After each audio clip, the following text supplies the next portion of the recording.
Hello, everybody. Welcome to the XP Billionaires podcast, the RPG podcast that makes you ask, hey, are there any other RPG podcasts out there to listen to? To which I respond, don't think about it too much. It's all good. Nah, nah, I'm kidding, of course. Go find other shows by all means. All the work that anybody puts into doing a podcast should be well earned and deserved. So they yeah, definitely listen to as many other shows as you want because they're awesome. All right, my name is Rafe Thegrim. I am joined by Sky Knight and also the Mel Zerker because, well, these two are awesome, don't you guys think? Seriously. Well, I think Sky's pretty awesome. I think we're all awesome. But my mom says I'm cool. Yeah, it's that kind of mentality. No, my mom knows I'm not cool. Okay, fair enough. All right, let's say hello to everybody. Sky, how are you doing today? Oh, I'm all right. I'm comfy in my chair. I'm talking to my friends. I'm all good. All right, awesome. I love to hear it. And Mel, how are you doing today? I'm not doing bad. I did some online archery, so I'm feeling very sore. And after this, I get to take a nice, relaxing bath. So who can say anything bad about that? Oh yeah, absolutely. Now, curious, online archery, how does that work? What a great question, since I teach it. It's a mix. Right now, I'm trying to focus on a lot of strengthening exercises. So people like doing exercises to open their chest so that when they do their draws, they'll be very strong when they get back in person.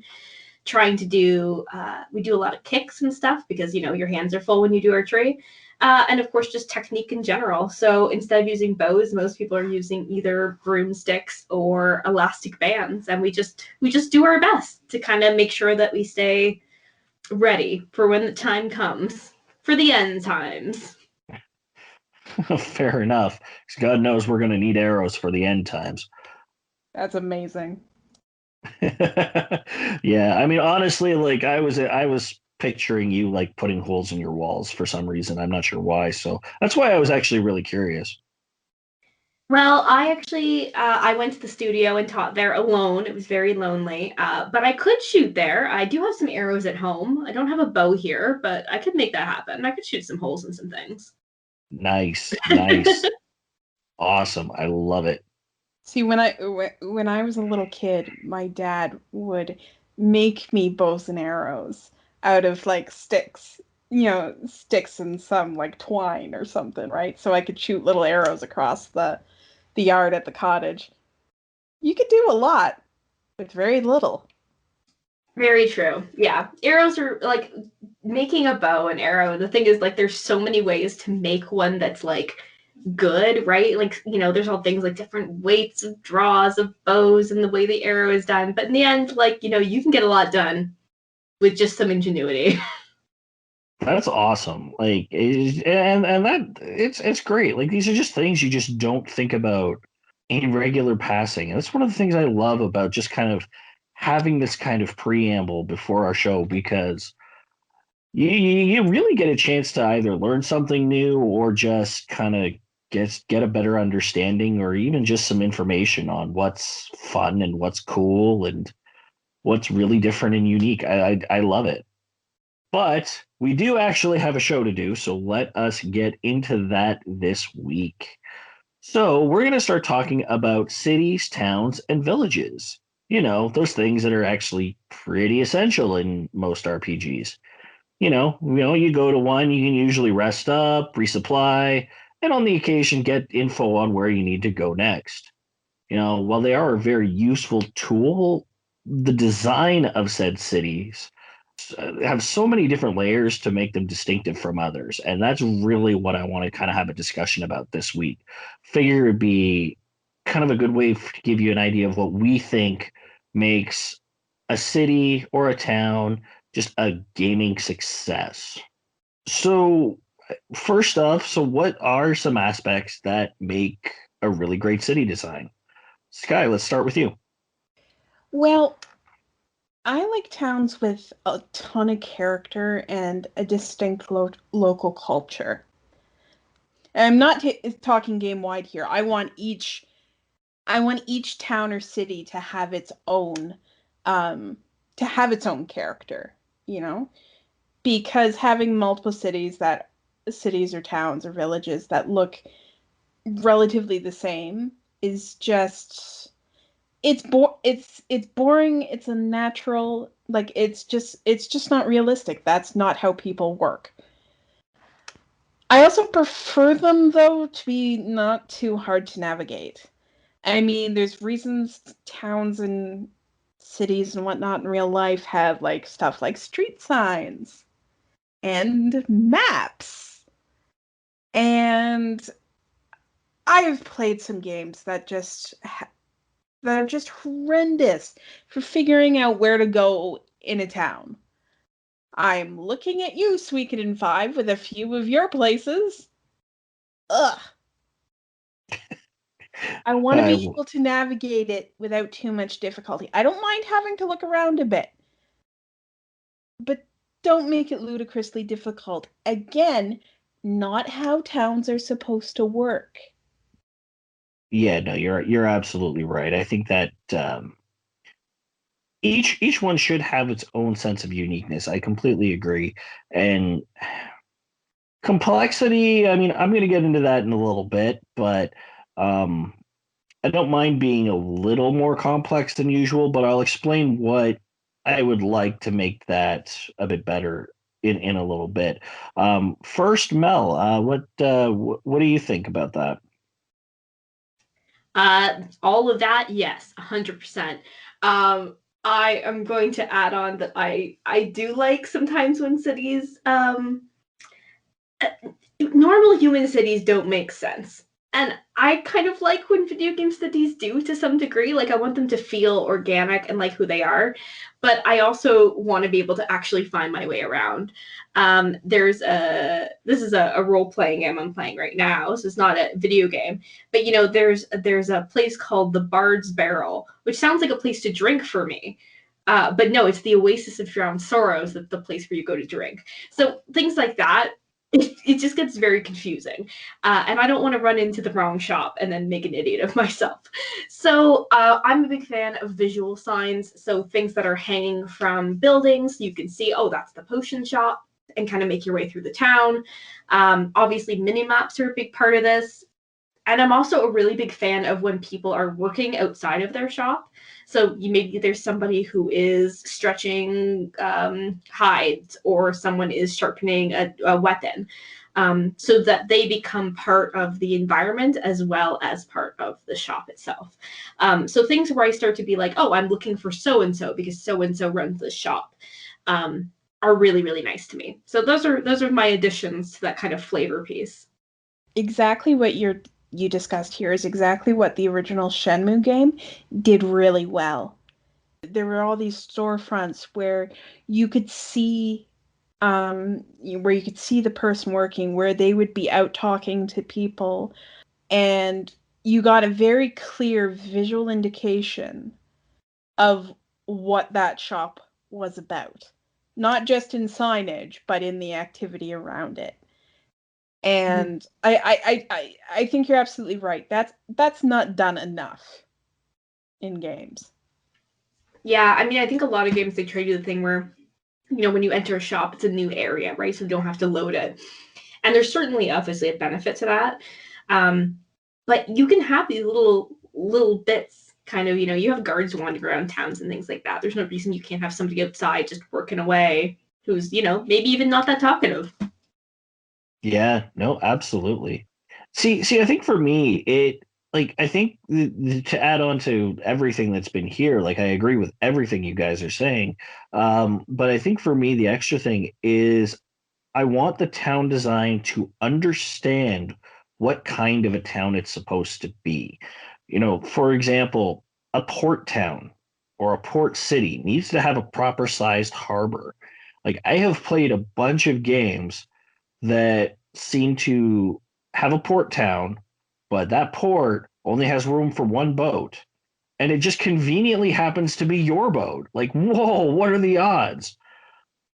It's got to have a lot. It doesn't have to have like boat after boat after boat, but there needs to be space for multiple boats, and at least odds are there's probably at least one other one than your own docked at this point. So that's always kind of a big thing for me, is just making sure that you have that understanding of, and you incorporate it into your town more for the world rather than for just you. And then when it comes to the larger cities, like what I was talking about before, I mean, I think it should just be like a big town, something like that, should be broken off into districts. So, for the shopping and whatnot, you've got a shopping district. Other places like a residential thing, if you need to visit houses or people or just go in and loot their homes, like most RPGs just let you do. And then have like a religious section where the church is or where the castle is, or depending on what kind of city you're talking about. But just segment it off into districts so it's a lot easier for you to get to what exactly you want to do. And yeah, signposting, very useful. I completely agree. There should definitely be some of that. And if you want to do something like fast travel kind of back and forth, it also makes it a little easier for that kind of travel. Or you can just go about it on your own just by running around and make it a little easier. It's really just, it creates a certain simplicity in the complexity of a large town. Yeah, I think regardless, and you see this in real life cities too, where there is some degree of order. I don't like it to be too orderly because then it feels artificial, it feels unrealistic. But really, in most places, the bulk of the shops are together. And then the bulk of the residential areas are fairly strictly residential. And there's only certain areas where you see some overlap between different, between the different types of zoning, I guess you could call it. I mean, it's nice to have some logic to it, but if you really want to make it organic, you have to play a little bit fast and loose with it. Yeah. No, I do. I could agree to that. Yeah, absolutely. All right. So, next question. Since an RPG can have cities, towns, and villages of varying sizes, like, what are your thoughts on how many of them there are and their overall sizes? I mean, is too much a good thing? Should it be scaled back? What are your thoughts? So I like to have lots of different environments, whether they're towns or cities or not. So bring them on. I think towns or communities of any type can be as interesting as anywhere else in an RPG, and should be, particularly if it's a really story-centered game, because that's where the bulk of the people will be, right? Of course, like, I kind of have a weakness for architecture, if you haven't noticed by my Instagram feed, where I often put up, well, not often because I'm terrible at posting, but I post stuff I do in The Sims. So I like architecture.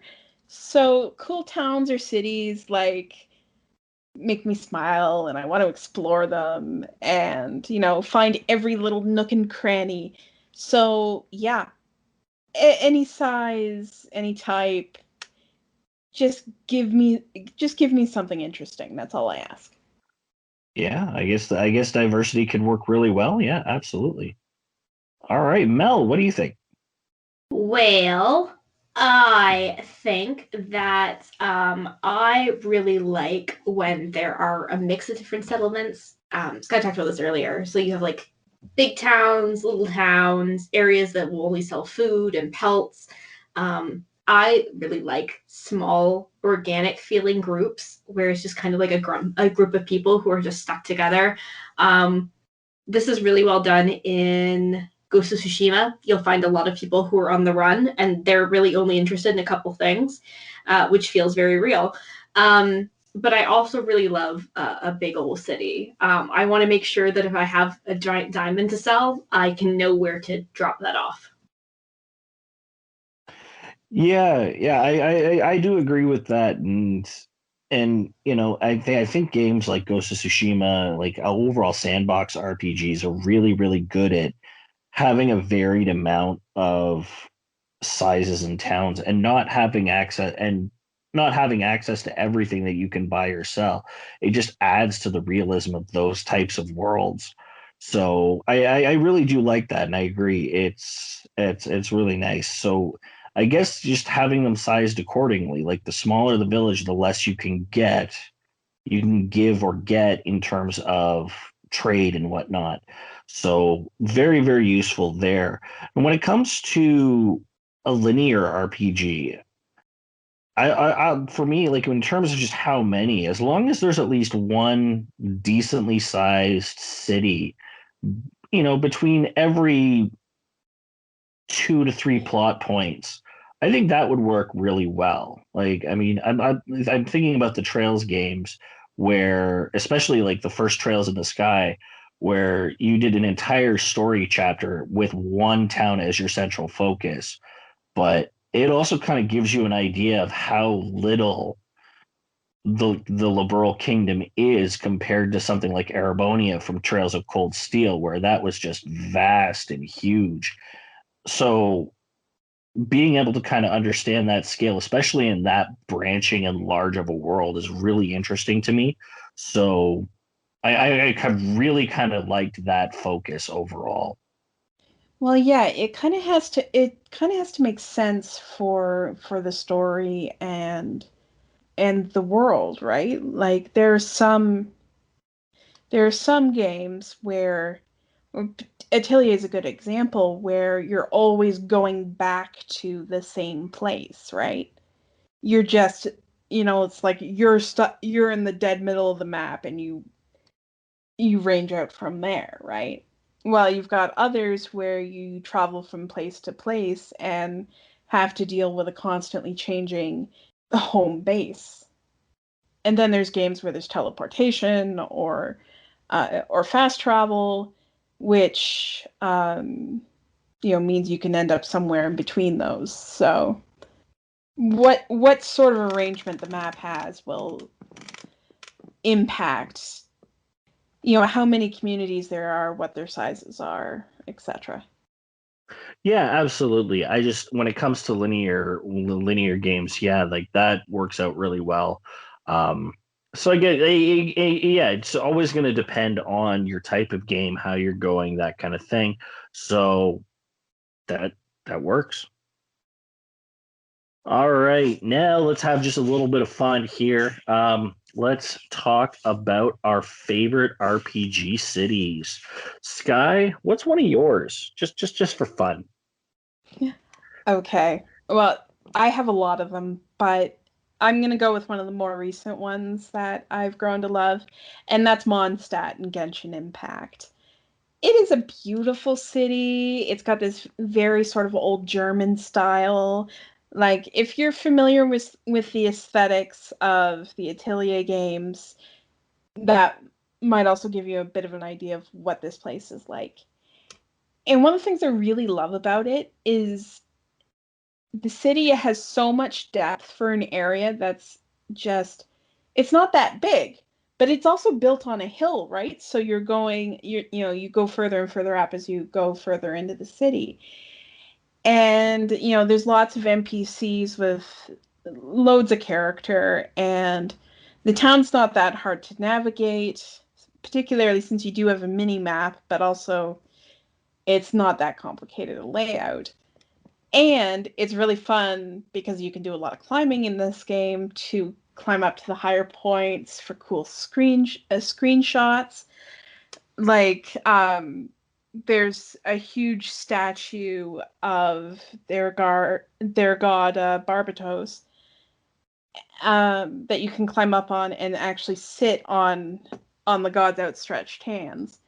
Or you can climb up to the very tall spires of the cathedral, which is the cathedral itself is perched on the highest point in town. So you get up right on top of it, and you can see out for miles and miles. Yeah, I love Mondstadt. It's got so much character.